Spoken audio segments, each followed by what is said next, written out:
ஸ்தோத்திரம் தாப்பனே, ஸ்தோத்திரம் சுவாமி. நன்றியோடு உம்மை துதிக்கிறோம், ஸ்தோத்திரிக்கிறோம். உம்முடைய அளவற்ற அன்புக்காக நாங்க நன்றி செலுத்துகிறோம். உம்முடைய அநாதி சிநேகத்துக்காக நாங்க நன்றியோடு உம்மை துதிக்கிறோம். எங்கள் பரிகாரியான கர்த்தராய் இருக்கிறபடியினால் நாங்கள் உம்மை துதிக்கிறோம், ஸ்தோத்திரிக்கிறோம். எங்களை விசாரிக்கிறவரானபடியால் நாங்கள் உம்மை துதிக்கிறோம், ஸ்தோத்திரிக்கிறோம். எங்களுக்கு கிருபையாய் இன்னொரு புதிய மாதத்தை கொடுக்கிற தேவனாய் இருக்கிறபடியினால் உம்மை துதிக்கிறோம், உம்மை ஸ்தோத்திரிக்கிறோம். எங்களை விட்டு விலகாமலும் எங்களை கைவிடாமலும் இருக்கிற தேவனாய் இருக்கிறபடினால் உம்மை துதிக்கிறோம். உம்முடைய உண்மை பெரிது சுவாமி. உம்முடைய காருண்யம் பெரிது ஆண்டவரே. உம்மை துதிக்கிறோம், உம்மை ஸ்தோத்திரிக்கிறோம் சுவாமி. இந்த நாளிலும் கூட நாங்க இப்படியாக ஒன்று கூடி சகோதரிகளாக ஐக்கியத்தோடு ஒரு மனதோடு சுவாமி உடைய பாத்திரம் வந்திருக்கோம். இந்த வேளையின் ஆசீர்வாதத்திற்காக காத்திருக்கிறோம். இது எவ்வளவோ ஒரு முக்கியமான நேரம் சுவாமி. எங்களோடு கூட ஆவியானவர் இடைப்படுகிற நேரம், எங்களோடு கூட பேசுகிற நேரம், உடைய வசனங்களை தியானிக்கிற நேரம். அது எவ்வளவு ப்ரெஷியஸ் லார்ட். அதுக்காக நாங்க நன்றி செலுத்துகிறோம் தாப்பனே. இந்த நேரத்திலும் கூட நாங்க ஒன்றாய் ரீட் அசிஸ்டருக்காக அதிகமாக செபிக்கிறோம். ஒருவேளை இதே விதத்துல நாங்களும் பற்பல கிரேட்ஸ்ல இருந்து இருக்கலாம். ஆனா ரீடாக்கு ரொம்ப குறைந்திருக்கிறதாக நாங்க கேள்விப்படுகிறோம். அந்த ஹீமோகுளோபின் லெவலை நீர் நல்லா இன்க்ரீஸ் பண்ண நோக்கி பார்க்கிறோம் சுவாமி. ஆச்சரியமாய் மாற்றி கொடுக்கிற தேவன். எத்தனை பேரை நாங்க சாட்சியாக கேட்டிருக்கோம் சுவாமி. 6ன்னு இருந்ததெல்லாம் 11 ஆக்கி இருக்கிறீர் சுவாமி. நீர் எவ்வளவு அழகா மாற்றி கொடுக்கிறவர்.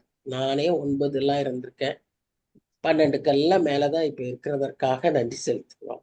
எல்லாருக்கும் இது ஒரு ப்ராப்ளமா இருக்கிறது. ஆனாலும் அது டயட்லயே மாற்றிக்கொள்ளலாம்னு டாக்டர் சொன்னதுக்காக கூட நாங்க நன்றி செலுத்துகிறோம். நாங்க கொஞ்சம் கான்சியஸா இந்த டயட்டை நல்லா கீப் அப் பண்ண எங்களுடைய லெத்தாஜி எல்லாம் எடுத்துட்டு இதை கொஞ்சம் சுறுசுறுப்பா கவனமா நாங்க எடுத்துக்கொள்ள எங்களுக்கு நீர் கிருபை தாரும். எடுத்துக்கொள்ளுகிற உணவை நீர் ஆசீர்வதித்து தாரும்.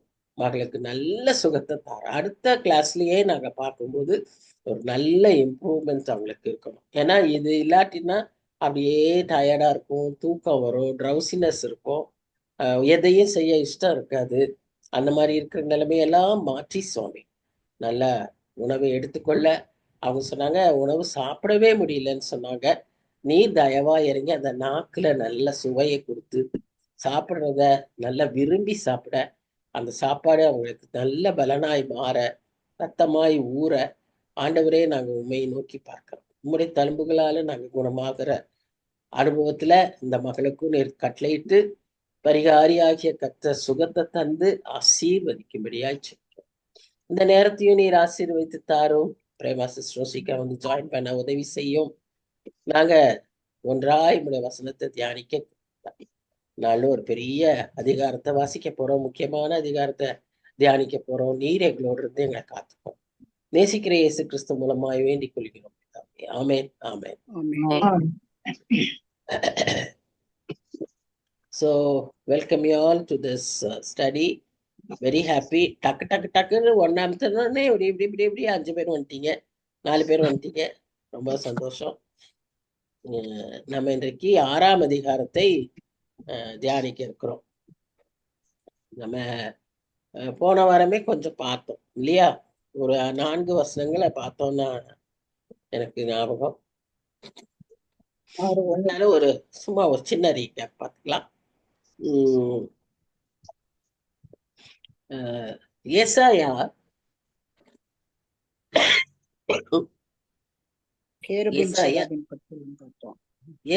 ஒரு பெரிய தீர்க்கதரிசி. அவர் 4 ராஜாக்கள் காலத்துல அவர் தீர்க்கதரிசியா இருந்தவர் என்று சொல்லி பார்க்கிறோம். அவர் யூதேயாவிலேயே யூதா ஜனங்களுக்காக முக்கியத்துவமாய் அதுவும்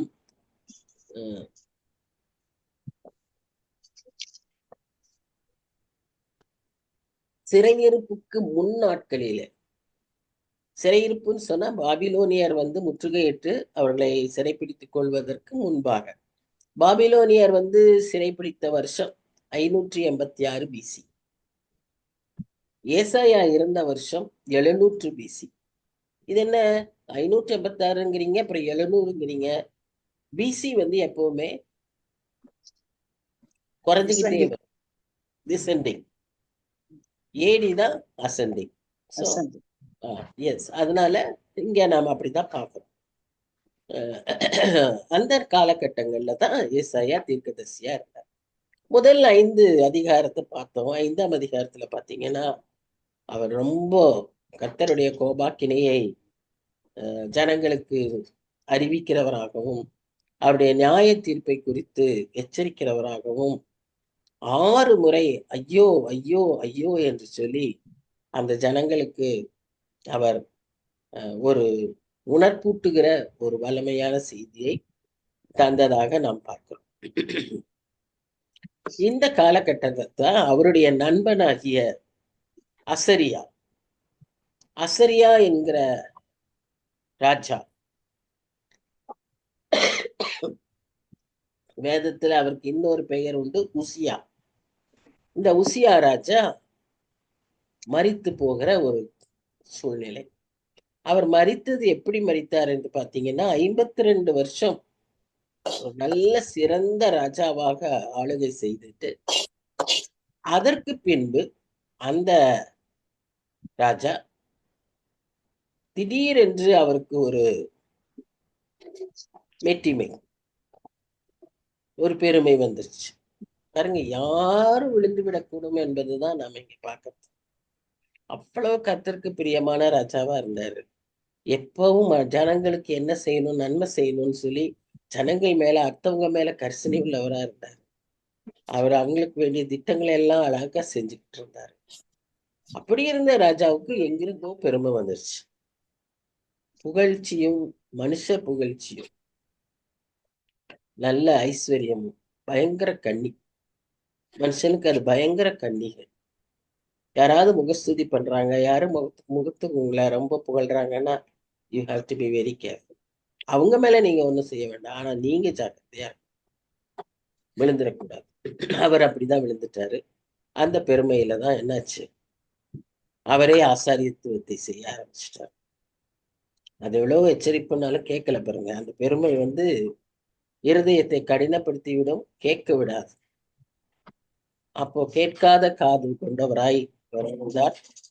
ஆகவே அவருக்கு குஷ்டரோகம் வந்தது, புறம்பே தள்ளப்பட்டார், பயங்கரமாய் மரித்து போனார். இந்த சூழ்நிலையில தான் அவருடைய நண்பன், நம்ம என்ன பார்க்கிறோம்னா, ஏசாயா ஒரு ராயல் ஃபேமிலியில இருந்து வந்தவர். ஹி வாஸ் நாட், எங்கேயுமே நாம அவர் ஒரு ப்ரீஸ்ட்லி ஃபேமிலியில இருந்து வந்தவர்னு சொல்லல. But he was a Royal family member. ஏன்னா எஸ்ஐகேல எல்லாம் ப்ரீஸ்ட்லி ஃபேமிலியில இருந்து வந்தவர்.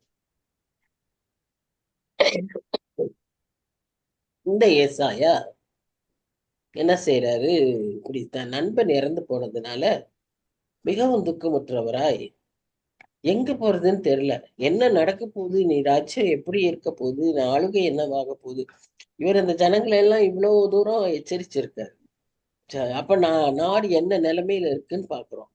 நாட்டுல ஆனா வறுமை இல்லை, பஞ்சம் இல்லை, ஆனா மக்கள் ரொம்ப பாவம் நிறைந்தவர்களா இருக்காங்க.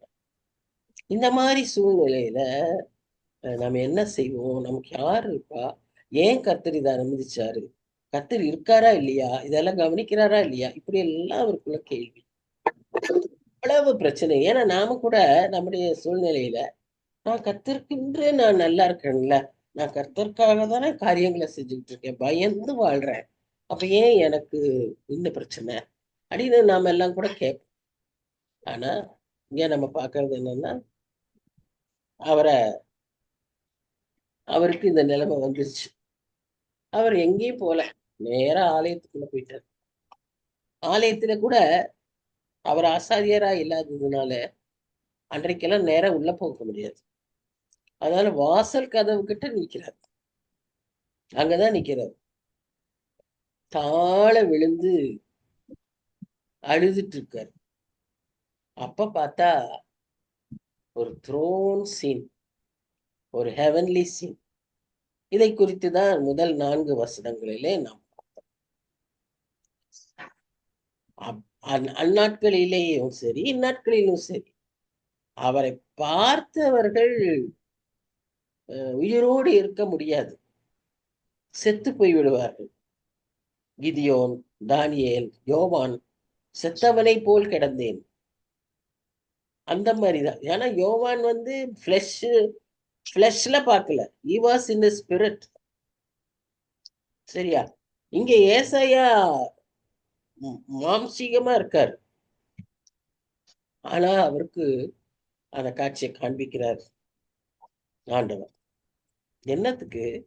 அவ்வளவு உடைஞ்சு போயிட்டியே, நான் இருக்கேன், என்ன மறந்துட்டியே, ஐ எம் தேர். நான் எல்லா வல்லமையோடும் மகத்துவத்தோடும் இன்னும் நான் ஆண்டு கொண்டிருக்கிறேன். ஐ ஆம் தி ஐ am. I am that sovereign God. I am still there அப்படிங்கிறத அந்த மகத்துவத்தோடு அவருக்கு காண்பிக்கிறார். அப்போ இதுல ரெண்டு காரியம் பார்க்கிறோம். நம்முடைய பிரச்சனைய, நம்முடைய காரியங்களுக்காக கர்த்தர் எவ்வளவு கரிசனையா இருக்காரு. ரெண்டாவது, அவர் எவ்வளவு நம்ம மேல அன்பு வச்சிருந்தா நாம சோர்ந்துடக்கூடாது, நாம தவறான வழியில போயிடக்கூடாது. நாம் அவரை மறந்த நேரத்திலும் கூட நான் இருக்கேன்னு சொல்லி நம்மை காண்பித்து அவர் நமக்கு உதவி செய்கிற தேவனா இருக்கிறார். நான் உங்களுக்கு ஏற்கனவே சொல்லியிருக்கேன்னு நினைக்கிறேன். 2018 நாங்க ஆந்திராவுக்கு ஒரு கான்ஃபரன்ஸ்க்கு போயிட்டு, அங்க ஆந்திரால 43 டிகிரிஸ், ஏசி எல்லாம் ஏசி தான், ஆல் ஏசி, லார்ஜ் ஏசி தான். ஆனா போய் வர்றது நேரங்கள் அந்த கொஞ்சம் ஷார்ட் டைம் எக்ஸ்போஸ்ட், அவ்வளவுதான். அப்புறம் அங்க ட்ரெயினுக்கு காத்திருந்த நேரம், ட்ரெயின் ஏசி தான். இங்க வீட்டுக்கு வந்தா டீஹைட்ரேஷன் ஹையஸ்ட் லெவல். அதனாபடியே அன்கான்சியஸ் ஆயிட்டேன், டெரிலியஸ் ஆயிட்டேன். I was blabbering it seems. இங்கன்னா நான் சென்னைக்கு வந்துட்டேன், சென்னையில். அப்புறம் உடனே தீஸ் பீப்புள் எங்கள் வீட்டில் எல்லாரும் டிசைட் பண்ணி ஹாஸ்பிட்டலுக்கு நெக்ஸ்ட் டே போய் டெஸ்ட் பண்ணி எல்லாம் சுகர் லெவல் எல்லாம் பார்க்கணுன்ட்டு போகிறோம். நாங்கள் போகும்போது என்னால் எழுந்து நடக்கவே முடியல. கார்லேருந்து இறங்க முடியல. வீல் சேர் கொண்டு வந்து என்னை கூட்டிகிட்டு போகிறாங்க. அந்த பாரத் ஸ்கேன்ஸ்னு அண்ணா நகரில், அதில் லேப் வந்து மேலே தான் இருக்குது, அப்ஸ்டேர்ஸில் ஏற முடியாதுன்னு சொல்லிட்டேன். அப்போ அந்த எல்லாம் கற்று செய்கிறார் அந்த லேப் டெக்னீஷியன். நானே கீழே வந்து எடுக்கிறேன், உங்கள்கிட்ட பிளட் மாத்திரம் தானே எடுக்கணும், நான் எடுத்துக்கிறேன் அப்படின்னு சொல்லிட்டு மேலேருந்து வந்து அவர் எடுக்க வந்தார். என்னையும் எங்கள் வீட்டில் எங்கள் பிள்ளைகள்லாம், அதாவது நாட் ஜோனாவாசன் பூனா, my eldest son, my daughter in law, my husband and my son. நாங்கள் அப்படி நிற்கிறோம். நான் வீல் சேரில் போகிறேன், இவங்களாம் இருக்காங்க. எங்களை பார்த்த உடனே அவர் கேட்குறாரு, நீங்கள் ஜெபம் செய்கிறவங்களா அப்படின்னாரு. ஆமா அப்படின்னாரு. நான் ஒன்றும் பேசுற நிலைமையில இல்லை. இவர் சொல்றாரு, கவலைப்படாதீங்கம்மா, ஏசாயா 41:10 இதுதான் உங்களுக்கு வாக்கு தத்துவம், ஒன்றும் கவலைப்படாதீங்க, எல்லாம் நல்லா இருந்தாரு. Can any one of you read that please? ஏசாயா 41:10.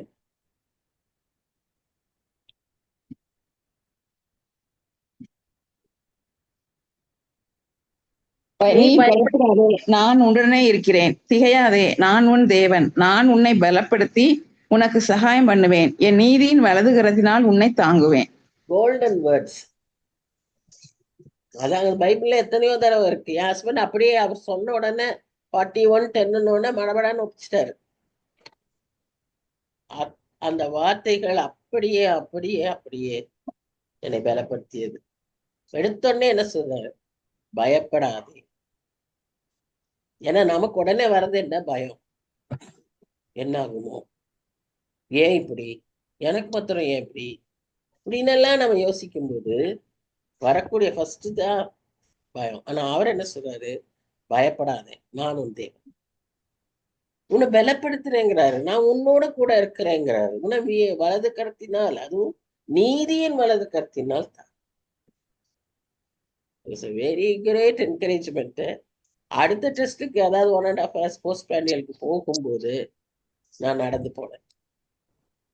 நான் வீல் சேர்ல உட்காந்துருந்தேன், நடக்க முடியாம இருந்தேன். 1.5 இட்லி சாப்பிட்டேன். ஐ வெரி மச் ஷுர் அந்த 1.5 இட்லி எனக்கு எந்த ஸ்ட்ரென்த்து கொடுக்கல. 41:10 தான் எனக்கு கொடுத்துச்சு. நான் நடந்து மேல அப்ஸ்டேர்ஸ்க்கு போய் அடுத்த டெஸ்ட்டை முடிச்சுட்டு இசிஜி எல்லாம் எடுத்துட்டு எல்லாம் நார்மல்ட்டு வந்தேன். So God is great. He will never leave us. Sister Rita, don't be afraid.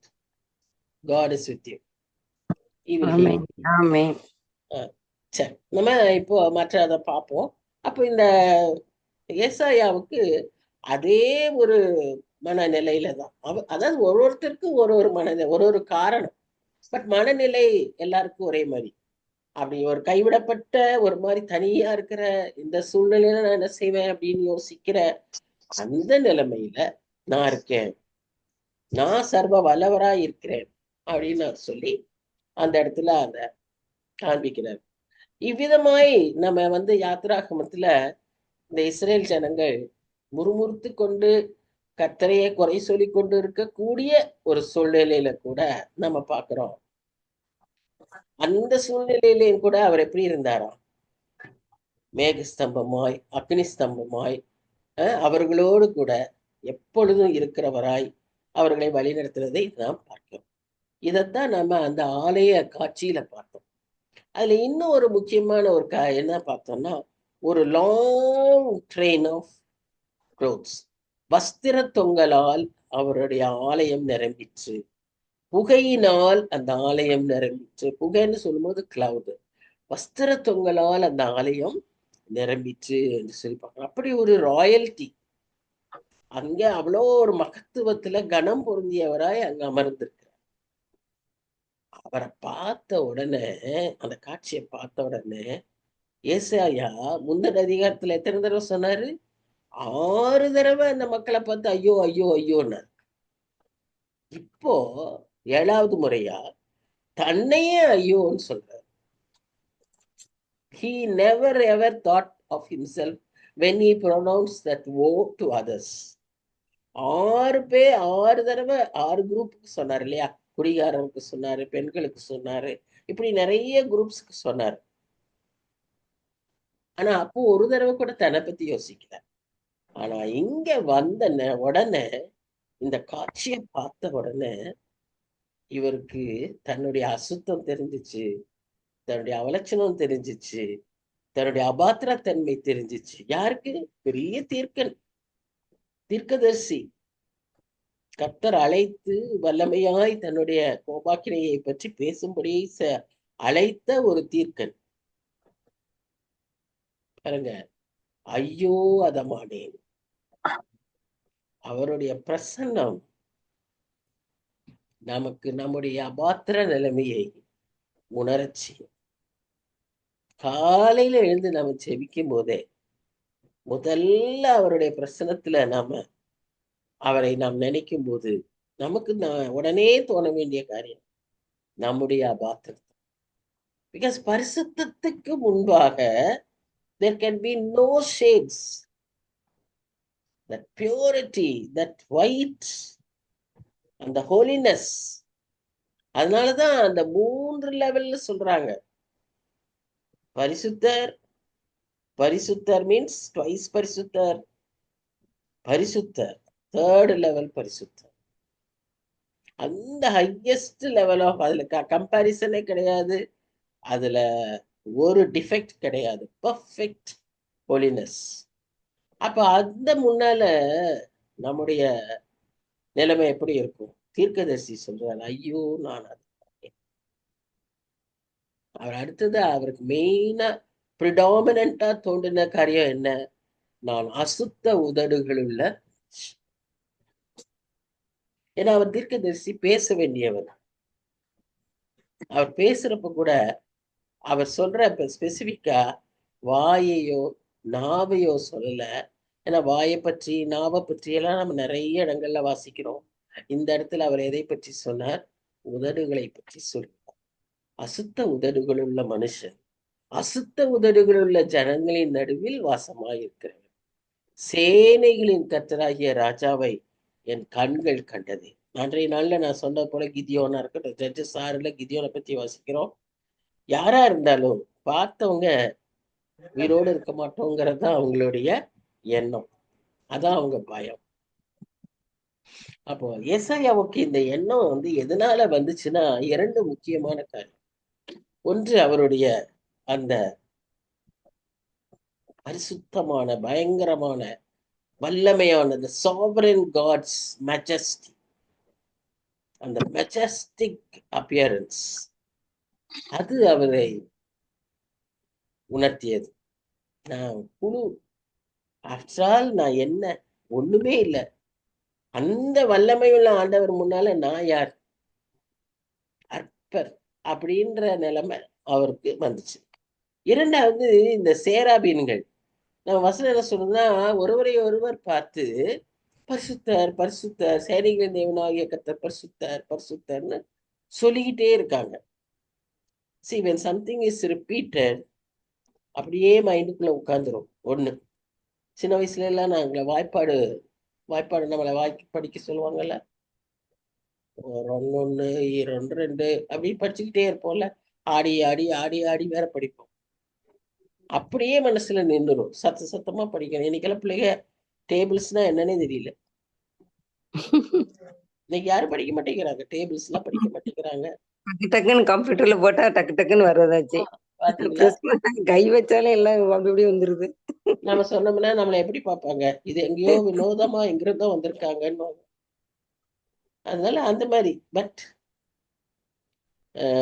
அது எல்லாம் மைண்ட்ல இருக்கும் தான், இவருக்கு அப்படியே மைண்ட்ல ஏறிடுது. ரெண்டாவது அந்த காட்சி சத்தம் அது ரெவர்பரேட் ஆகி ஆகி ஆகி வசனம் என்ன சொல்லுதுன்னா, வாசலின் நிலைகள் அதிர்ந்தது. இவர் வாசல்ல தான் நிக்கிறாரு, அதனாலதான் அவருக்கு அது தெரிஞ்சிருக்கு. அந்த நிலைகள் அதிர்ந்தது. அந்த அளவுக்கு சத்தம், அதெல்லாம் டாலரேட்டே பண்ண முடியாது. நம்ம டெசிபலுக்கு மீறினதா இருக்கும். ஒரு ரெஸ்ட்லெஸ்னஸ் நமக்கு கொண்டு வந்துடும். ஆனா அவருக்கு அதெல்லாம் சேர்ந்து என்ன செஞ்சுச்சான், அவருடைய அபாத்திர நிலைமையை அவர் உணர செய்தது. உடனே அவர் என்ன செய்யறாரு, இவ்வளோ பரிசுத்தமான ஆண்டவரை, இவ்வளோ பரிசுத்தமான இந்த ஏஞ்சல்ஸ் அவங்க வந்து அவரை பார்க்கும்போது அவங்க கூட தாழ்த்திக்கிறாங்க, தன் முகத்தை மூடிக்கிறாங்க, காலை மூடிக்கிறாங்கன்னு போது அவருக்கு அது பெரிய ஆச்சரியம். அப்ப நாயம் மாத்திரம் அவங்களே அப்படியெல்லாம் செய்யும்போது நாயம் மாத்திரம் ஹோலி ஹோலி ஹோலின்னு அப்படி சொல்றாங்களே அப்படின்னு சொல்லி, இப்ப நான் அதை உச்சரிக்க கூட என் உதடுகள் தகுதி அல்லவே. அவங்க தாழ்மை என்ன, அவங்களுடைய பரிசுத்தம் என்ன, அவங்க எவ்வளவு ஒப்படைப்பா இருக்காங்க, அவங்க முன்னால நான் மாத்திரம். அவருக்கு அது தாங்க முடியல. அதனாலதான் அவர் சொல்றார், I am a man of unclean lips. நான் இந்த பரிசுத்த தேவனை பார்த்துட்டேன், ஐயோ நான் இனி உயிரோடு இருக்க முடியாது, ஏன்னா ஐ ஆம் அன்ஹோலி, நான் செத்துருவேன், மரிச்சிருவேன் அப்படின்ற ஒரு மனப்பக்குவத்தில் அவர் இருந்ததாக நம்ம பார்க்கலாம். நம்ம உதடுகளை பற்றி நம்ம கொஞ்சம் பார்க்கலாம். உதடு எவ்வளவு டேஞ்சரஸ்ன்னு நம்ம வேதத்துல நாவை பற்றி நிறைய யாக்கோபு எழுதியிருக்காரு, நீதிமொழிகள்ல வாசிக்கிறோம். வாயை பற்றியும் நம்ம அதிகமா வாசிச்சிருக்கோம். இப்போ உதடுகளை பற்றி பார்த்தீங்கன்னா, உதடுகள் full of flattery and false intent. அப்படின்னா என்னன்னா, இந்த முகஸ்துதின்னு சொல்லுவாங்க இல்லையா, சும்மானா பெருமை, சும்மானா ஒருத்தரை தூக்குறது,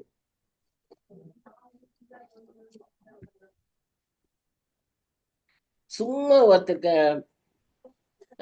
முகஸ்துதி பண்றது. நிறைய கூட்டங்கள்ல நம்ம அதெல்லாம் பார்க்கிறோம். இன்றைக்கு இது சபை கூட்டங்களிலும் வந்துருச்சு. துண்டு போத்துறதும், அப்படியா இப்படியா இவரா அவரான்னு உயர்த்துறதும் கட்சியில நிறைய நடக்குது, இங்கேயும் அப்படி நடக்குது. ஒண்ணு. ரெண்டாவது ஃபால்ஸ் இன்டென்ட், நோக்கம் வந்து தவறான நோக்கம்.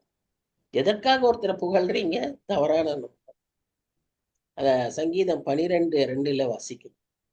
flattering lips and a double heart, with a double heart they speak. இருமனதோடு இருக்கிறவர்கள், அவர்களுடைய உதடுகள் முகஸ்துதி பண்ணுகிறது, இச்சகம் பேசுகிறது. அடுத்ததா பாருங்க, இன்னொரு நம்முடைய உதடுக்கு இருக்கிற காரியம் என்னன்னா பெருமையா பேசும். பெருமையான பேச்சுக்கள், பொய்யான பேச்சுக்கள், எக்ஸாஜரேஷன். ஆக்சுவலா பொய்ன்னு நம்ம சொல்ல முடியாது. இது நம்மள நிறைய பேருக்கு இருக்கு. அதாவது ஒரு சின்ன ஒரு ஒரு சம்பவம். நம்ம பொதுவாக விளையாடும் போதெல்லாம் விளையாடுவோம் இல்லையா, பாஸ்ட் மெசேஜ்னு விளையாடுவோம். ஸ்டார்ட் பண்ணும்போது ஷீ ஃபெல் டவுன் அப்படின்னு தான் நம்ம சொல்லியிருப்போம். முடிவு வரும்போது அவ விழுந்து அவ மண்டை உடைஞ்சு ஆஸ்பத்திரிக்கு போன மாதிரி கதை வருவாங்க. எக்ஸாஜரேஷன் கூட கூட கூட கூட எக்ஸாஜரேட் ஆயிரும். So our lips lie and they are proud. சங்கீதம் 31:18 வாசிக்கிறோம். மூணாவதாக by nature our lips deceive, ஏமாத்து. It talks evil. நாவை கட்டுப்படுத்திட்டோம், ஆனா உதடுகள் ஏமாற்றி ஏமாற்றி வஞ்சனையாக பேசுகிற உதடுகள்.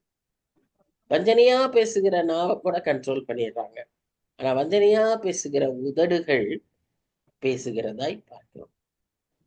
அப்படி தேனொழுக பேசுறவங்க, பீப்புள் கெட் டிசீவ்ட். நாமளா கட் அண்ட் ரைட்டா பேசுவோம், அவங்க அப்படியாம்மா கண்ணே அப்படி இப்படின்னு அடி தடவி கொடுத்து பேசுனாங்கன்னா அவங்க அவங்கதான் ரொம்ப நல்லவங்க. நல்லவங்களோ கெட்டவங்களோ அது அடுத்தது. they get totally deceived. அதுல அவங்களுக்கு பிரயோஜனமே இருக்காது, ஆனா அப்படிப்பட்டவங்க கிட்ட தான் ஓடிக்கிட்டே இருப்பாங்க. இங்க நம்ம நல்லதுதான் சொல்லி தருவோம், ஆனா என்ன பேசுவோம், கொஞ்சம் கரெக்டா பேசுவோம், ஆனா நம்ம கிட்ட வர மாட்டாங்க. This is the reason. அடுத்தது by nature our lips are violent, பயங்கரம். சங்கீதம் 59:7 இதை மாத்திரம் ஒருத்தர் வாசிங்களேன். சங்கீதம் 59:7. இதோ தங்கள் வார்த்தைகளை கக்குகிறார்கள், அவர்கள் உதடுகளில் பட்டயங்கள் இருக்கிறது, கேட்கிறவன் யார் என்கிறார்கள். உதடுகளிலே பட்டயம் இருக்கிறது, அப்படியே வெட்டுற மாதிரி பேசுறது. சில பேர் பேசுவாங்க பாருங்க, அப்படியே உருவ குத்தும், பயங்கரமா இருக்கும். பயப்படவும் மாட்டாங்க, அவங்க கொஞ்சமும் ஹர்ட் பண்றமேங்கிற ஃபீலிங்கே இருக்காது. அதே ஹேவ் எவ்ரி ரைட்டுங்கிற மாதிரி நம்ம அப்படியே அந்த எதை நம்முடைய வீக்னஸோ அதை அப்படியே குத்துவாங்க ஜனங்கள் உதடுகளை. By nature we read all this is what by nature. மனுஷ சுபாவம். இந்த மனுஷ சுபாவங்கள் எல்லாம் தான் என்னவாகணும், டிரான்ஸ்ஃபார்ம் ஆகணும். அதனாலதான் நம்ம என்ன சொல்றாரு, ஜீவ பலியாய் நம்மை ஒப்பு கொடுக்க சொல்றாரு. சரி, நம்ம மொத்தமா சொல்லிடுறோம். மொத்தமா இல்ல, நாக்குக்கு ஒரு தனி இது இருக்கு, வாய்க்கு ஒண்ணு இருக்கு, உதட்டுக்கு ஒண்ணு இருக்கு. பாருங்க, உதட்டு பை நேச்சர் எவ்வளவு மோசமா இருக்குன்னு பாருங்க. அடுத்து சங்கீதம் 140:3 பாம்பினுடைய விஷம் அவர்கள் வாயில் இருக்கிறது. அவர்கள் நாவு பாம்பு நாவு மாதிரி இருக்கும். பாம்பு நாவு அப்படி விட்டுக்கிட்டே இருக்கும். அதை விட அதோடைய விஷம் இந்த வாயில இருக்கும். அப்ப எவ்வளவு பயங்கரமான மனுஷர்களாய். இதுல ஏதாவது நமக்கு இல்லைன்னு சொல்லுங்களேன். By nature all humans have this. இதெல்லாம் எப்ப உணர்ந்தாரு, அந்த சேராபீன்கள் அந்த பரிசுத்த தேவனை கண்டு அவர்கள் ஆராதிக்கும் போது தன்னுடைய அப்படியே கூனி குறுகி, ஆண்டவரே நான் ஒண்ணுமே இல்லை சுவாமி. அது வரைக்கும் பெரிய தீர்க்கதரிசியா போய் ஒரு குரூப்புக்கு அப்படியே பயங்கரமா சாபங்களை சொல்லி ஐயோ ஐயோன்ட்டு வந்தவரு அப்படியே ஒண்ணு இல்லாத இந்த மெழுகு திரி உருகி போற மாதிரி உருகி போயிட்டார். அந்த நிலைமையில தான் இங்க ஒரு ஒரு கமெண்டேட்டர் கொடுத்தார் ஒரு எக்ஸாம்பிள். அதாவது நம்ம ஒரு வைரக்கல்லை இப்படி வெளிச்சத்துல வச்சு இப்படி நம்ம பார்த்தோம்னு வைங்களேன், அதுல ஒரு குறையும் தெரியாது, வெளியீர்னு இருக்கும். பல பல பலன்னு எல்லா சைட்லயும் அப்படியே அழகா பட்டை தீட்டி அருமையா இருக்கும் வைரக்கல். ஆனா அதே சமயத்துல அதற்கு பின்பாக வைரக்கல்லை டெஸ்ட் பண்றவங்க என்ன செய்வாங்க, அதுக்கு பின்பாக ஒரு பிளாக் பேக்ரவுண்ட் வைப்பாங்க. அந்த பிளாக் பேக்ரவுண்ட்ல இந்த வைரக்கல்ல வச்சா, அந்த லைட்டு கிட்ட காமிச்சா அதுல இருக்கிற minute flaws can be seen. இந்த பிளாக் பேக்ரவுண்ட் தான் the righteousness of God. அதன் முன்பாக அந்த காட்ஸ் பெர்ஃபெக்ஷன் அந்த வைரத்துல இருக்கு. ஏசாயா அது வரைக்கும் ஒரு பட்ட தீட்டுன ஒரு வைரமா தான் இருந்தாரு. ஆனா அதுல சிறு சிறு சிறு சிறு குறைகளை அந்த நீதியின் அந்த பரிசுத்தத்தின் அந்த பின்னணியில அவர் பார்க்கும்போது அவர் எவ்வளவு குறைவுள்ளவராய் இருந்தார் என்று அவர் உணர்ந்து கொண்டார். அதனால்தான் அவர் சொல்றாரு, ஐயோ, இந்த பரிசுத்த தேவனை நான் பார்த்து விட்டேன், என் கண்கள் கண்டது, இனி நான் வாழ்ந்து பிரயோஜனம் இல்ல. நான் அவரை பார்த்தேன்னா அவர் என்ன பார்த்துட்டாரு. இப்ப அவரோட பிரச்சனை என்ன தெரியுமா, நான் இவ்வளவு அழகா காட்சியை பார்த்தேன்னு ஒரு பரவசத்தில் இல்ல. ஐயோ, அவர் என்ன பார்க்கிறாரே, வெக்கம். அவர் என்ன பார்த்துட்டாரே, என் நிலைமை எப்படி இருக்குது, அச்சோ அவர் என்ன பார்த்துட்டாரே. அவருடைய பரிசுத்தத்தை நான் பார்க்கும்போது அவர் என்னுடைய சின்ஃபுல்னஸை பார்த்தாரே. ஐ எம் டூம்டு, எனக்கு வழியே இல்லை, நான் செத்துதான் போகணும் அப்படின்னு அவனே தன்னை பற்றி யோசிக்கிற நிலைமைக்கு அந்த இடத்துல அவர் வந்துட்டார். ஏசாயா அந்த நிலைமைக்கு வந்துட்டார். ஏன்னா நான் அப்படி பரிசுத்தத்தை பார்த்து பரவசமா இருக்கேன், அந்த தேவனுடைய பார்வை என் மேல் பட்டுச்சு. ஐயோ, நான் எப்படி அழுக்கா எவ்வளவு அருவருப்பா இருக்கேன் அப்படின்னு அவருக்கு தோணுச்சான். இந்த எண்ணம் நமக்கு இப்ப வரணும். அந்த பரிசுத்த தேவனை தியானிக்கும் போது, அவருடைய வசனங்களை நாம் பார்க்கும்போது, ஒரு நல்ல விசுவாசிக்கு இப்படிப்பட்ட எண்ணம் தான் வரணும். ஆண்டவரே, நீர் என்ன பார்த்துட்டீரா, உம்முடைய பார்வை என் மேல விழுந்துருச்சா, நான் தகுதியே இல்லையே சுவாமி, நான் எவ்வளவு குறைவுள்ளவளா இருக்கேன், என மன்னியும், என்னை மன்னியும். இந்த மன்னிப்பு, இந்த கிருபையெல்லாம் ஏசாயாவுக்கு ஒருவேளை அந்நாட்கள்ல தெரியாது. ஆனா நமக்கு தெரியும். அவர் அப்படி பார்த்தாலே நான் செத்துறணும் அப்படின்னு தான் நினைப்பாரு. பரிசுத்த தேவனை பார்த்துட்டா நான் செத்துறணும் அப்படின்னு நினைக்கிற காலம். பட் நமக்கு கிருபையின் காலம், சிலுவை பாதை.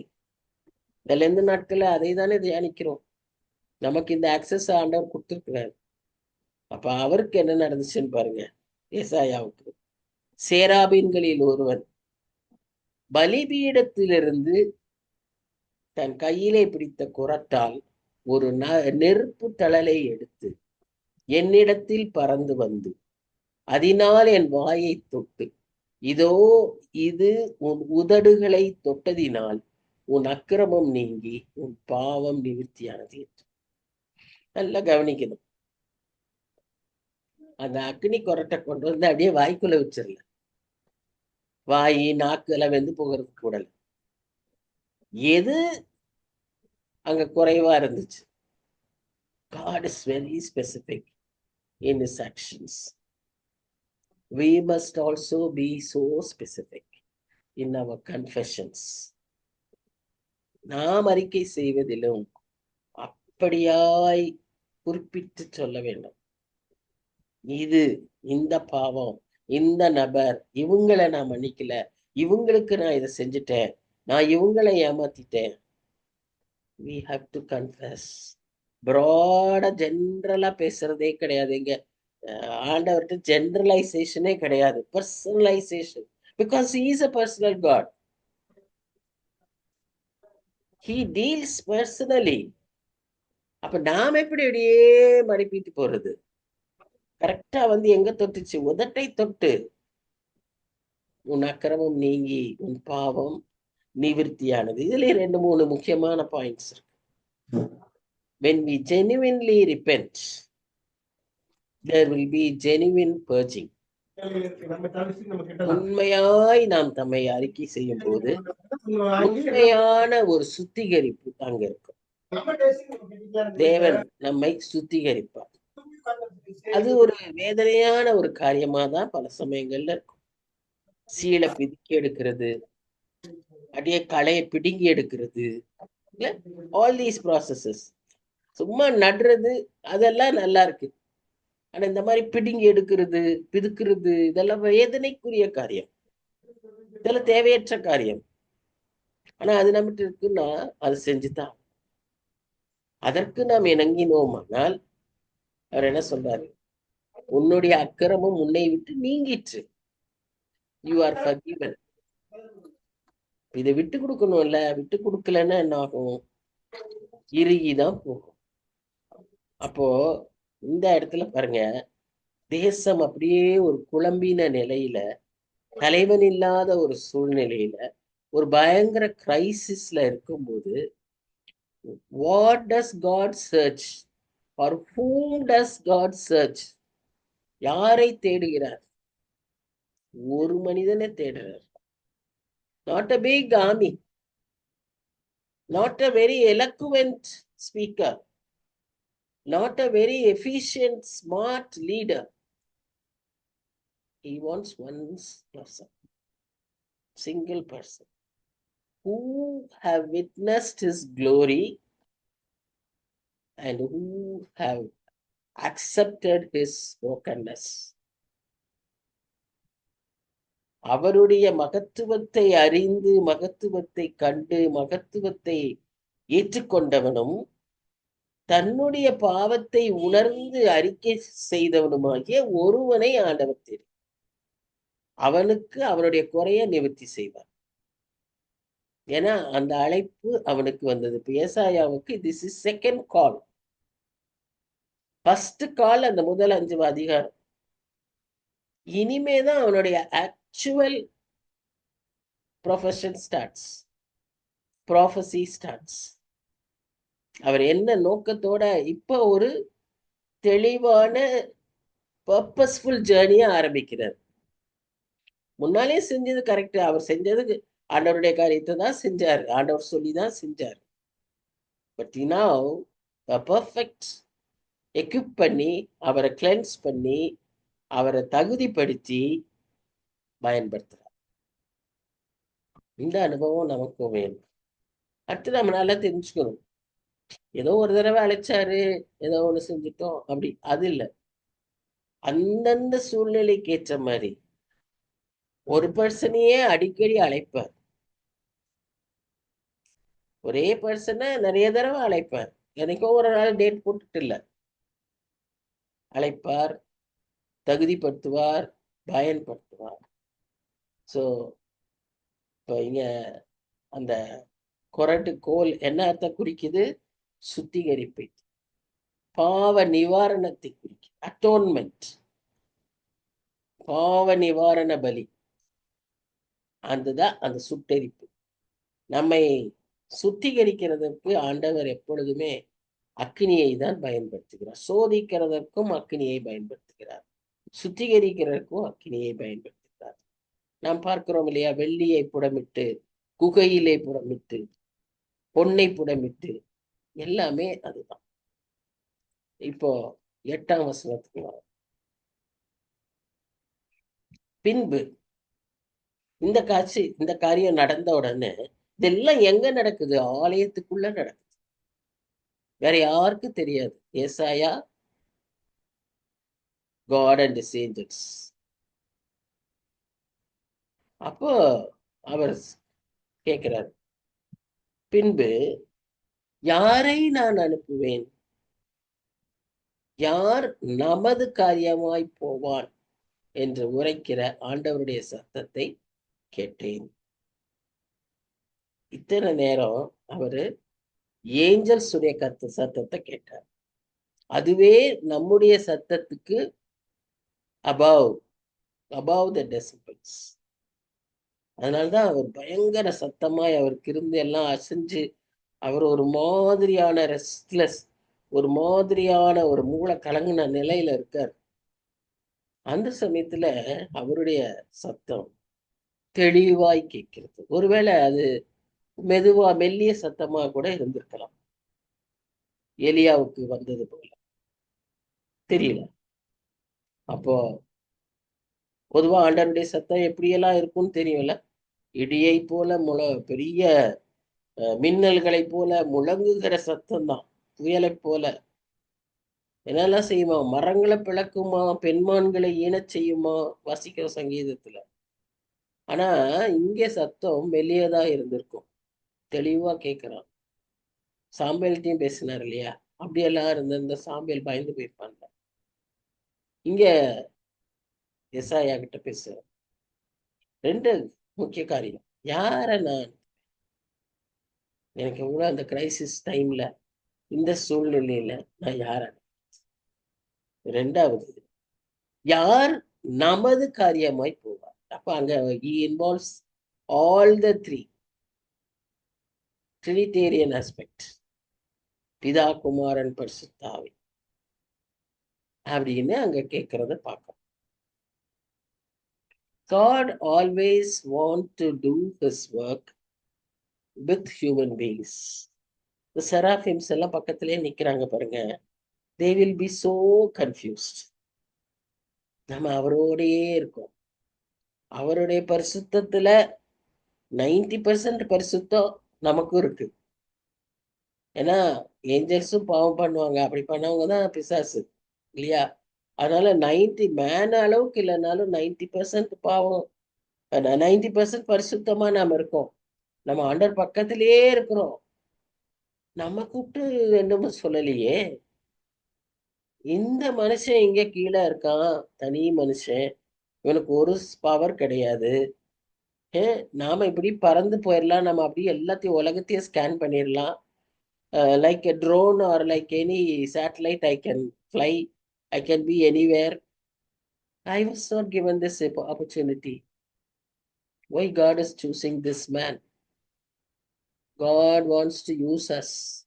அதுக்கு தான் நம்ம பயன்படுத்தினார். நம்ம எப்பவும் நல்ல ஞாபகத்துல வச்சுக்கணும். நம்மை கொண்டு கர்த்தர் பெரிய காரியங்களை செய்யணும்னு ஆசைப்படுறார். பெரிய காரியமோ சிறிய காரியமோ நம்மை கொண்டு பயன்படுத்தணும்னு ஆசைப்படுறார். எல்லாமே அவருக்கு ஒரே சமம். நாம தான் இது பெருசு, இது சிறுசுன்னு நாமளா கிளாஸிஃபை பண்ணிக்கிறோம். அவருடைய ராஜ்யத்துல ஏதோ விதத்துல நாம பயன்படணும்னு கர்த்தர் விரும்புகிறார். நம்மை தான் பயன்படுத்தணும்னு நினைக்கிறார். அதுவும் எப்படி பயன்படுத்தணும்னு நினைக்கிறாரு? வில்லிங்கா நாமே முன் வந்து சொல்லணும்னு நினைக்கிறார்.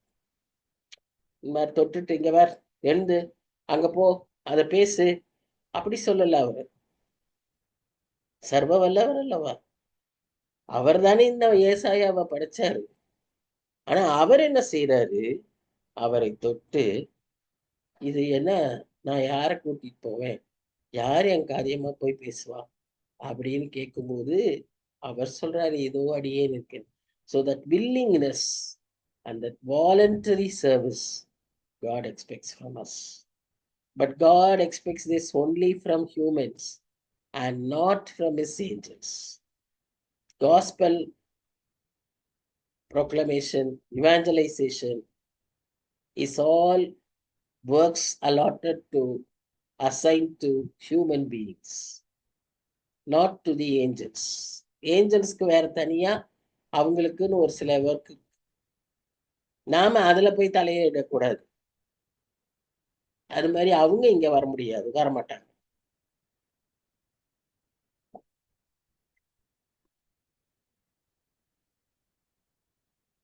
கர்த்தர் அப்படி ஒப்பு கொடுத்த committed, voluntary, willing people he wants. அந்த விதமா தான் பிதாவின் இடத்துல இருந்த சூழ்நிலையை பார்த்து இப்ப கேட்டாரே ஒரு கேள்வி. அதே கேள்வியை ஒருவேளை அன்றைக்கு அவங்க 3 பேருக்குள்ள பேசியிருப்பாங்க. யார் நமது காரியமாய் போவார், நான் யாரை அனுப்புவேன் அப்படின்னு பேசும்போது இயேசு கிறிஸ்து முன் வந்து தாமே தன்னை பலியாக ஒப்பு கொடுத்தார். நான் போறேன். அவருக்கு பெரிய ஷாக்கா இருந்தது. ஒரே பேரான குமாரன். ஏன்னா அதோடைய விளைவு, அதோடைய மேக்னிடியூட், அந்த சாக்ரிஃபைஸ் பற்றி எல்லாம் பிதாக்கு தெரியும் இல்லையா? He has to undergo that agony of Gethsemane. இந்த பாடுகள்லாம் நம்ம தியானிக்கிறோமே, அவ்வளவு பாடுகள், அவ்வளவு பயம். அதெல்லாம் திரும்பி நம்ம பார்த்தா எல்லாம் நமக்கு அறிவுல நல்லா தெரியும். ஆனாலும் திரும்ப அந்த படம் அப்படி பார்த்தோம்னா ரொம்ப பாவமா இருக்குல்ல, நமக்கே மனசு சங்கடமா இருக்கு. பாவம் இயேசு சுவாமி அப்படின்னு நமக்கு ஒரு ஃபீலிங் வருது. ஸோ சின்ன குழந்தைக்கு வருது, நமக்கும் வருது. அவர் தான் தன்னையே பலியா கொடுத்தார். இன்னைக்கும் அந்த கேள்வி நம்மகிட்ட கேட்டே இருக்க. Who will go as a witness?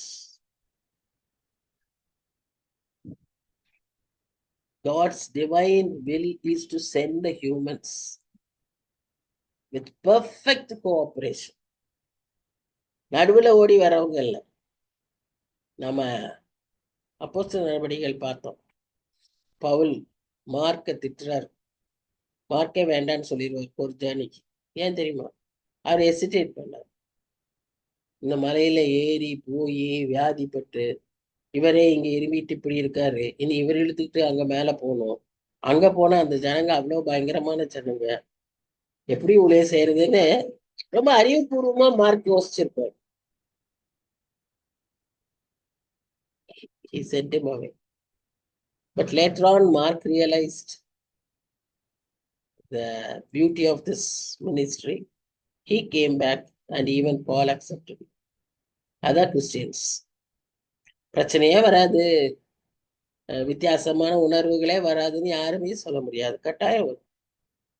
ஆனா அதெல்லாம் செட்ரைட் பண்ணி when you walk in the journey, that is the beauty.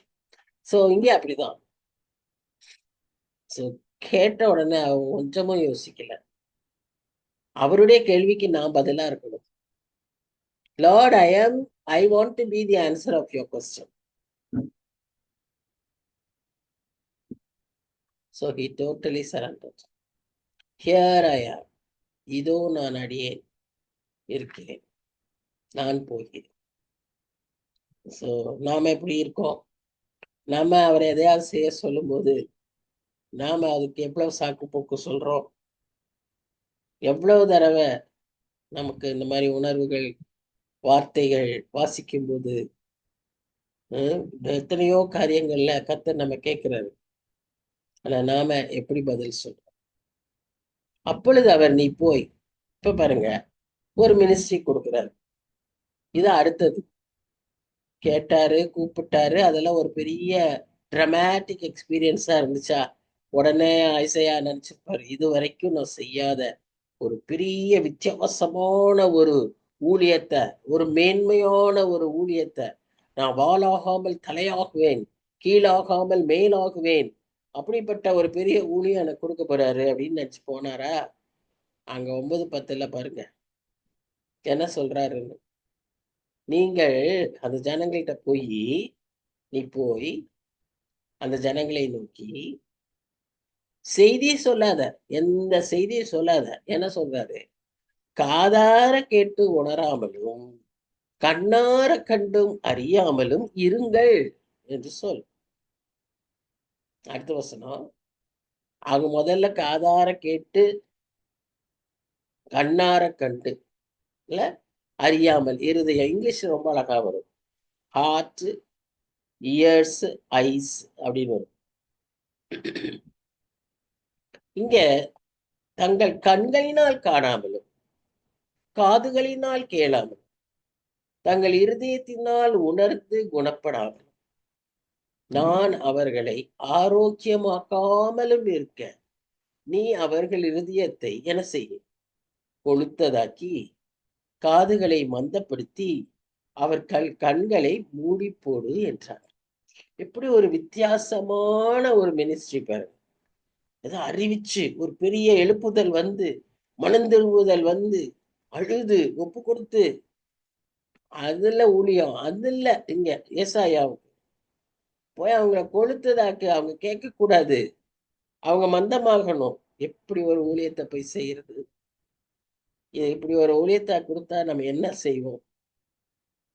இது எதுக்கு கர்த்தர் என்னை கூப்பிட்டு இப்படி எல்லாம் எனக்கு ஒரு அனுபவங்களை கொடுத்து இதை செய்ய சொல்றாரே, நான் எப்படி செய்யறது? இல்ல, ரொம்ப அவருக்கு பிரச்சனையா இருந்திருக்கும் நிச்சயமா. ஆனா கர்த்தர் என்ன சொல்றாருன்னா, உடனே ஏசாயாவுக்கு தாங்க முடியல. அது வரைக்கும் அவர் பேசவே இல்லை. பேசின ஒரே வார்த்தை, ஐயோ நான் அதமானேன். அடுத்தது, இதோ நான் இருக்கிறேன். Word of repentance and word of commitment. இப்போ ஆன்டிசிபேஷன், எக்ஸ்பெக்டேஷன், கன்ஃபியூஷன். கேட்கிறாரு, ஆண்டவரே எது வரைக்கும்? எத்தனை நாள் இந்த மாதிரி பேசிக்கிட்டே இருக்கிறது? இப்படி போய் அவங்கள கொடுக்க வச்சு மந்தப்படுத்தி குணப்படாமல் இருக்கிறதுக்கு ஒரு செய்தியை நான் எப்படி சொல்றது? எத்தனை நாள் சொல்றது? எவ்வளவு கடினம் இல்ல அந்த மினிஸ்ட்ரி. நீ திரும்பு, மனம் திரும்பு, ராஜ்யம் சமீபமா இருக்குன்னா ஈஸி. அவங்கள கொடுக்க வைக்கிறதுனா எப்படி இருக்கும்னு எனக்கே தெரியல. What kind of ministry is that? But God asked Isaiah to do it. நீங்க எசேக்கியேல் புஸ்தகத்தை வாசிச்சு பார்த்தீங்கன்னா, அதுல மனித கழிவை கொண்டு அப்போ சுட சொல்லுவார். ஊருக்கு நடுவுல உட்காந்து எசேக்கியேலை செய்ய சொல்வார். அது எவ்வளவு பயங்கரம்! வித்தியாசமா தீர்க்கதரிசிகளே அன்ற நாளில ஆண்டவர் பயன்படுத்த. ஓசியாவை பார்த்தீங்களா? போய் ஒரு விபசாரியை போய் கல்யாணம் பண்றாரு. வெரி டிஃபிகல்ட் சிச்சுவேஷன்ஸ்ல கொண்டு போய் அவங்கள ஆண்டவர் செய்ய சொல்றாரு. He wants to see how their obedience is. இன்னைக்கு இப்படிலாம் பார்த்தா நம்மளாம் நிற்போமா? யோசிச்சு பாருங்க. இந்த ஆண்டவரும் வேண்டாம், இந்த வேலையும் வேண்டாம், ஓடி. That is what God wants. நாம அதுல நிக்கிறோமா? அதுல கீழ்ப்படுகிறோமா? அப்ப அவர் அதை தாங்காம கேட்கிறார். அப்ப அவர் அதுக்கு கிளியரா சொல்றாரு. He has a purpose, definite call, definite purpose in everything. அவர் சொல்றாரு பாருங்க, பட்டணங்கள் குடியில்லாமலும் வீடுகள் மனுஷ சஞ்சாரம் இல்லாமலும் பாழாகி பூமி அவாந்தர வெளியாகி கர்த்தர் மனுஷரை தூரமாக விலக்குவதினால் தேசத்தின் நடுமையம் முற்றிலும் வெறுமையாக்கப்படும் வரைக்குமே. ஒரு சாதாரண common man can never understand what God is speaking. அன்றைக்கு இருந்த சூழ்நிலை prosperous Judea, agriculture, water resources, fully equipped armory, all wealth and all the luxurious sins of the wealth was prevailing in that country, in that nation. So no one would expect இதெல்லாம் நடக்கும்னு. பட்டணங்க குடி இல்லாம, வீடுகள் மனுஷ சஞ்சாரம் இல்லாம, இதெல்லாம் பாழாகும்னு யாராவது போய் சொன்னா எப்படி இருக்கும்? சரியான பைத்தியக்காரன் வாங்க. அதுதான் அப்படி ஆகிற வரைக்கும் நீ சொல்லணுங்கிறார். So that is his plan. நமக்கு இப்ப பாக்குறது இவ்வளவுதான் தெரியும். அவருக்கு ஆதியும் அறிந்தவர், முடிவையும் அறிந்தவர். He knows the beginning and he knows the. அழைச்சாருன்னா, செய்ய சொன்னாருன்னா, டெஃபினட்டா there is a good purpose behind that. இப்ப அவனுக்கு இன்னும் ரொம்ப மனசு வருத்தம். இந்த ஜனங்களை ரிப்பெண்ட் பண்ணி திருப்பலானா அது இல்ல, அவங்கள கொளுத்து கொளுத்து வையின்றாரு. அடுத்து என்னடானா, இதையெல்லாம் அழிஞ்சு போகிற வரைக்கும் நீ பேசுங்கிறாரு. அப்ப what is the purpose of my ministry? What am I doing? எவ்வளவு பெரிய கேள்வியா இருக்கும் இல்லையா? அது நீங்க அந்த ரியல் ஷூஸ், அவரோட ஷூஸ்ல நின்று பாத்தீங்கன்னா தான் தெரியும்.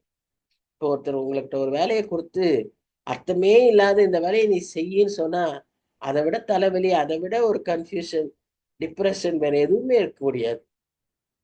என்ன செய்யறோம்னு கூட நமக்கு தெரியாம நம்ம எதையாவது செய்யும் நான் என்ன செய்ய முடியும்? அவர் அப்படிதான் அந்த சூழ்நிலையில தான் இருக்காரு. அப்பதான் அவர் கடைசியா சொல்றாரு, இந்த இந்த சிச்சுவேஷனை சொல்லிட்டு, ஆகிலும் அதில் இன்னும் 10ல் ஒரு பங்கு இருக்கும். அப்பாடா, அதுவும் திரும்ப நிர்மூலமாக்கப்படும். ஒரு ரெமனன்ட் இருக்கும். ஆனா அவங்களும் அழிஞ்சு போவாங்க. ஆனா கர்வாலி மரமும் அரச மரமும் இலையற்று போன பின்பு அவைகளில் அடிமரம் இருப்பது போல அதின் அடிமரமும் பரிசுத்த வித்தாயிருக்கும். இது யார சொல்றாங்கன்னு தெரியுதா? அந்த ரெமனன்ட் பத்தி ஃபர்ஸ்ட் பேசினாரு. இங்க அடிமரத்திலிருந்து ஒரு பரிசுத்த வித்து வருதுன்னா எதை சொல்றாரு தெரியுதா?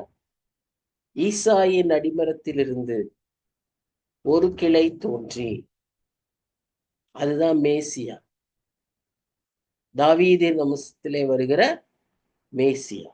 அதை குறித்து இங்க பேசுறாரு. ஆண்டவர் ஏசாயாட்ட சொல்றாரு. ஏசாயாவுக்கு இதெல்லாம் ஒண்ணுமே இப்ப புரிஞ்சிருக்காது. அந்த நேரத்துல புரிஞ்சிருக்காது. ஆனா தீர்க்கதரிசி அவருக்கு ஓரளவு பிக்சர் தெரிஞ்சிருக்கும். பட் வாட் இஸ் திஸ் பரிசுத்த வித்து, இது அதெல்லாம் அந்த நேரத்துல அவருக்கு தெரிஞ்சிருக்காது. கொஞ்ச நாள் ஆனோன்னு he will realize, oh, this is what God wants me to do. நான் இதுதான் செய்யணும் போல, நான் இதை தான் சொல்லணும் போல. எல்லாம் இப்படி ஸ்டப்ஸா போய் நின்னுரும்.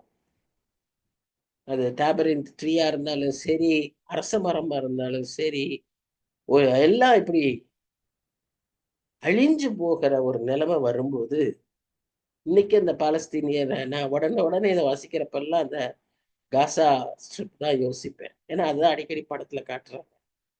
அதே மாதிரி மியான்மார், இப்போ மியான்மார் பாருங்க, அது இடுக்குகள் இதெல்லாம் எப்போ திரும்ப சரியாகும்? வயநாடுக்கு ஏதோ அவங்க மெஷர்ஸ் எடுக்கிறாங்க, லைனா ஒரு வீட்டுக்கான ஒரு இதை போடுறாங்க. அதை பார்த்தாலும் ரொம்ப ஆச்சரியமா இருக்கு. when will all this be restored? total devastation இல்ல? அதுல இப்படி பரிசுத்த வித்து, சும்மா ஒரு கிளை தோணுன்னா அது வேற, பரிசுத்த வித்து யார் அது? இயேசு கிறிஸ்து தோன்றுவாருன்னு இந்த அதிகாரத்திலேயே அவரு ஏசாயா மூலமா கர்த்தர் நமக்கு சொல்லுகிறார். So there will be a remnant always. அழிவு டோட்டலா அழிஞ்சிருச்சு, எல்லாம் போயிடுச்சுன்னு நம்ம எப்பவுமே நினைக்க வேண்டாம். யாரெல்லாம் கர்த்தருக்கு பயந்து அந்த சூழ்நிலையிலும் நீதியாய் இருக்கிறார்கள், அவர்களை காப்பதில்லை கர்த்தர் உண்மை உள்ளவராயிருக்கிறார். அங்க எப்படி போட்டிருந்தது? வீதிகள்லாம் பாழாயிருக்கும், வீடெல்லாம் இடிஞ்சு போயிடும், அந்த நடு நகரம் வெறுமையா இருக்கும். ஆனாலும் 10ல் ஒரு பங்கு, ஒரு கூட்டம், ஒரு சின்ன கூட்டம். The whole book of Isaiah speaks about, chapter wise, about remnants and restoration. அழிவுகத்தை பேசிக்கிட்டே இருந்தாலும் முடிக்கும் போது பாருங்க, ஒரு நம்பிக்கையின் வார்த்தையோட முடிக்கிறார். இங்கேயும் ஒரு சின்ன கூட்டம் அவருக்காய் நிற்கும், காக்கப்படும், அவரால் காக்கப்படும். இல்லைன்னா ஏற்படுகிற பயங்கரங்கள்ல தப்பிக்கவே வழி கிடையாது. ஆனா கர்த்தர் அவர்களை பாதுகாப்பார். என்ன நம்முடைய நம்பிக்கை? அந்த ரெமனண்டா நான் இருந்தேன்னா, என் குடும்பம் மாத்திரம்தான் இருந்துச்சு. அந்நாட்கள்ல அவ்வளோ பெரிய வெள்ளத்துல, பூமியே மூழ்கி போகிற வெள்ளத்துல, ஜஸ்ட் ஒன் ஃபேமிலி, 8 பேர் காப்பதில் உண்மையுள்ள தேவன் அவர்களை பாதுகாத்து அவ்வளோ நாட்கள் போஷித்து அவர்களை வெளியே கொண்டு வந்தார். அவங்க வாழ்றதுக்கான எல்லாவற்றையும் உருவாக்கி நமக்கும் செய்வார். அவர் நேற்றும் இன்றும் என்றும் மாறாத தேவன், சர்வ வல்லமை. So God is good all the time. He is good all the time. ஜெபிக்கலாம். அன்பினாலே துதிக்கிறோம் சுவாமி, ஸ்தோத்திரிக்கிறோம். அருமையான உம்முடைய மகத்துவங்களை, உம்முடைய பரிசுத்தத்தை, உம்முடைய வல்லமையை, உம்முடைய அன்பை, உம்முடைய கரிசனையை, நீர் எங்கள் மேல் ஒரு தனி மனிதன் மேல் வைத்திருக்கிற நம்பிக்கையை, ஆண்டவரே, ஒரு பயங்கரமான கிரைசிஸ்ல, ஒரு அழிந்து போகிற நிலைமையில ஒரு சின்ன கூட்டத்தை பாதுகாக்கிறதுல இருக்கிற உண்மையை தாப்பனே நாங்கள் கண்டோம். எங்களையும் நீர் இவ்விதமாய் அழைக்கிறீர் சுவாமி.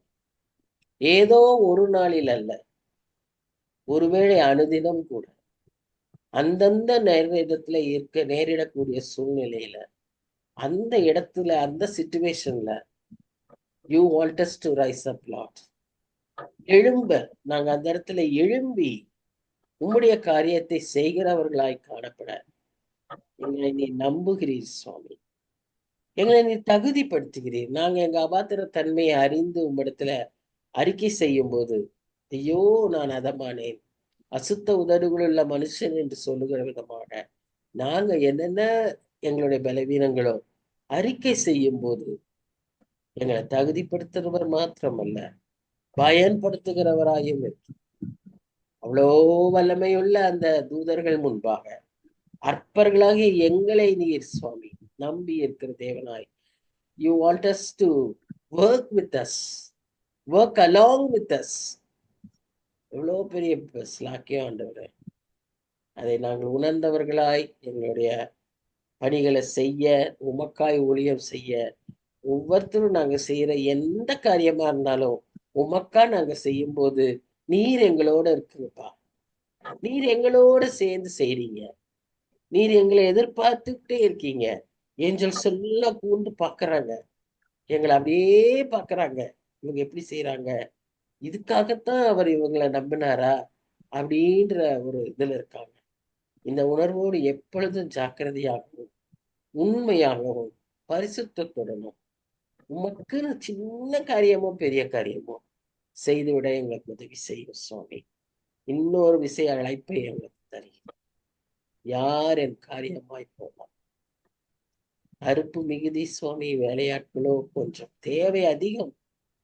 அப்படிப்பட்ட ஒரு நாட்டுல எங்களை வச்சிருக்கீங்க.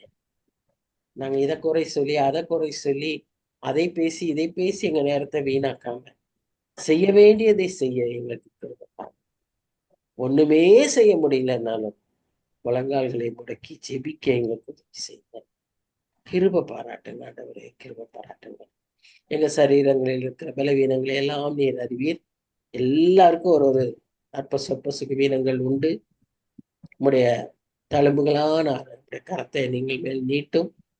எங்க ஒவ்வொருவரையும் சுகப்படுத்தும், குணப்படுத்தும், பலப்படுத்தும். பலவீனங்களின் மத்தியிலும் ஆண்டவரே, நாங்க உங்களுடைய வசனத்துக்கு முக்கியத்துவம் கொடுத்து வந்திருக்கிறோமே சுவாமி, நாங்க ஆசீர்வதிங்க.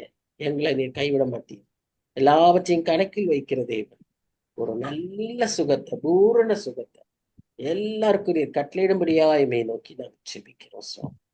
விசேஷமாக ரீடாவுக்கு சுவாமி நல்ல இம்ப்ரூவ்மெண்ட் இருக்கணும். நாங்க நெக்ஸ்ட் டைம் கேட்கும்போது சாட்சியாய் அவர்கள் சொல்லத்தக்கதாக இந்த ஒரு வாரத்துல உங்களுடைய கரம் அவர்களை தாங்கவும், உங்களுடைய கரம் அவர்களை பலப்படுத்தவும், உங்களுடைய கரம் அவர்களை சுகப்படுத்தவும் ஜெபிக்கிறோம் சுவாமி. ஒரு மனதாய் ஜெபிக்கிறோம். கிருபை பாராட்டுங்க, ஆசீர்வதிங்க. நேசிக்கிற இயேசு கிறிஸ்து மூலமாய் வேண்டிக் கொள்கிறோம் பிதா. ஆமென். Thank you very much. Thank you. Good night. Good night. God bless you. Prema doctor இன்னைக்கு வேற ஏதோ ஒரு ப்ரோக்ராம் வர முடியல. பரவாயில்ல. பாவம், அதுல மத்தியில அவங்க ரெகுலரா வந்துகிட்டு இருந்தாங்க. Very good.